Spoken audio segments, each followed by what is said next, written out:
Hello guys, and welcome back to another video, and today a major trade has taken place.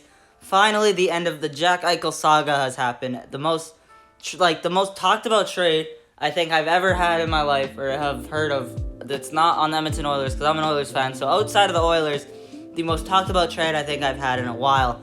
And Jack Eichel saga, of course, over. He's going to get the surgery that he's wanted forever.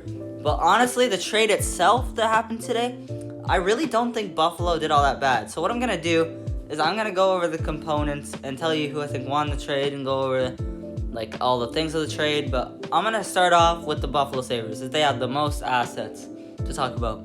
So Buffalo, they receive Alex Tuch, who's a very solid forward, a good second line forward maybe. They receive a good NHL. They receive Peyton Krebs, who is a very good prospect. I think he has superstar... No, I shouldn't say. I should say not superstar potential. I should say he has star potential. I could see him becoming like a point-per-game player in his prime, being an excellent player. And then on top of that, you've got a 2022 conditional first, top 10 protected, and a 2023 conditional second. And when I say conditional, I mean that if the draft pick for Vegas is in the top 10 this season, the first pick for the Vegas first pick, Vegas will get their first pick this season. Buffalo will get their first pick next season, and that 2023 second will move to a 2024 second.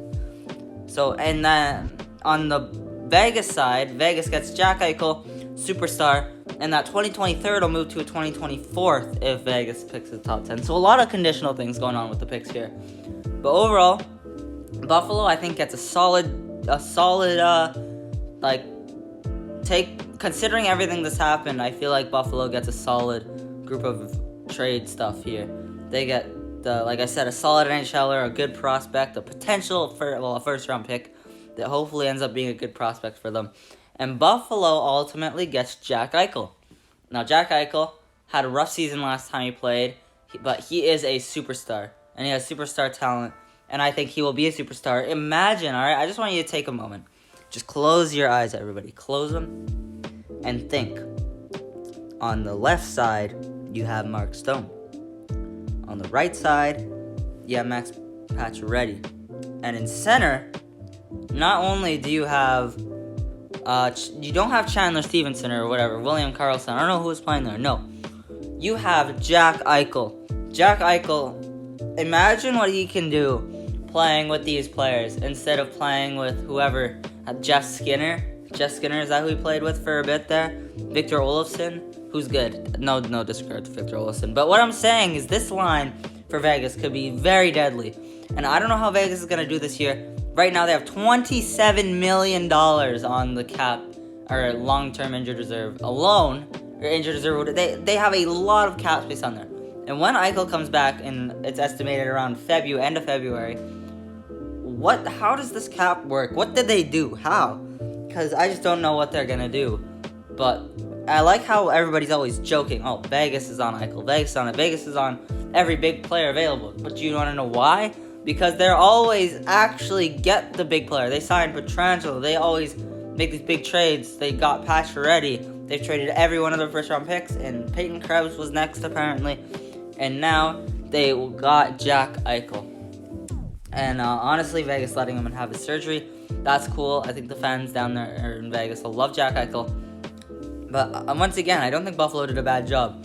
Considering the situation Buffalo was stuck in, with Jack Eichel not playing, and before Jack Eichel got injured, him having a little bit of a down year for sure, it's sort of, considering all these factors, and him obviously still needing to get surgery and be out for months before he can play, I really don't think Buffalo did bad. I think they got the most out of what they could have got considering the situation.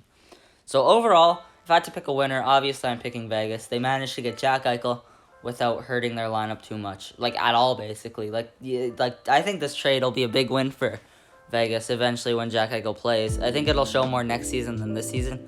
If Vegas can just make the playoffs this season, considering all their injuries, I think they'll make the playoffs this year. You'd have to think when everybody comes back, even before Eichel, even when Stone and Pacioretty come back, this team is stacked.